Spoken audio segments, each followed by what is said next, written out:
নমস্কাৰ পোনপ্ৰথমে সোনিয়া আছাম চেনেলটোত অন্য এটা ভিডিঅ' স্বাগতম জনালোঁ। ফাইনেলি আপোনালোকৰ বহুত এটা ডাঙৰ খবৰ আহি গৈছে, যিহেতু আজি সৰুসজাই ষ্টেডিয়ামত যিহেতু হেমন্ত বিশ্ব শৰ্মা ডাঙৰীয়াই যিহেতু আমাৰ যিহেতু মামা বুলি ক'লে সকলোৱে জানে, যিহেতু সেই মামাই যিহেতু ঘোষণা কৰি দিছে যে যিটো নেকি আমাৰ অসম পুলিচৰ নতুন এটা ৰিক্ৰুইটমেণ্ট আহি আছে, যিহেতু আজি কালি আৰু পৰহিলৈ আপোনালোকৰ নতুন এটা ভেকেঞ্চিৰ কাৰণে নটিফিকেশ্যন ফাইনেলি নতুন এটা ৰিক্ৰুইটমেণ্টৰ ফাইনেলি নটিফিকেশ্যন আহি যাব। আপোনালোকৰ এটা বহুতে ভাল খবৰ, যিসকলে ছাকচেছ হ'ব পৰা নাই সেইসকলৰ কাৰণে বহুতে ভাল খবৰ।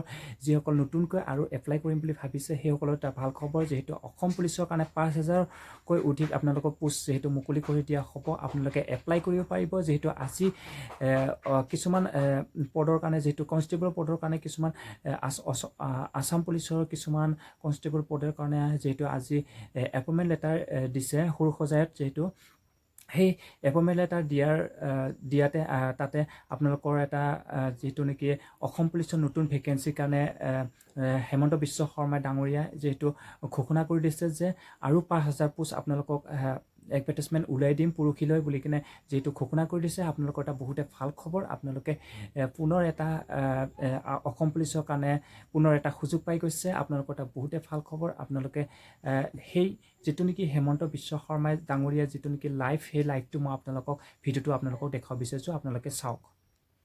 আৰু অহা 2 দিনত মামাই নতুন এডভাৰটাইজ দিব, গতিকে আমি দৌৰা কাম চলাই থাকিব লাগে।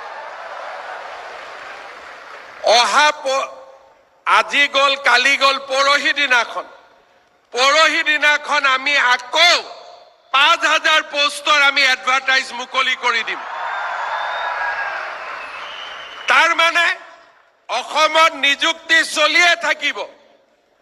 আজি আমি পালো, ঘৰত গৈয়ে ভাইটিক কম যে আজিৰ পৰা তই দৌৰিব আৰম্ভ কৰ, কাৰণ এডভাৰটাইজ আৰম্ভ হৈ গ'লেই। আমাৰ বন্ধুসকলক কম, যিসকলে নোপোৱা বুলি দুখ কৰি আছে, যে তহঁতি চিন্তা কৰিব নালাগে, আকৌ পোষ্ট ওলালে আকৌ চেষ্টা কৰিব লাগে। আৰু অহাবাৰ ইলেকশ্যনৰ পিছতো 1 লাখ গৈ 2 লাখ পাই যাবগৈ।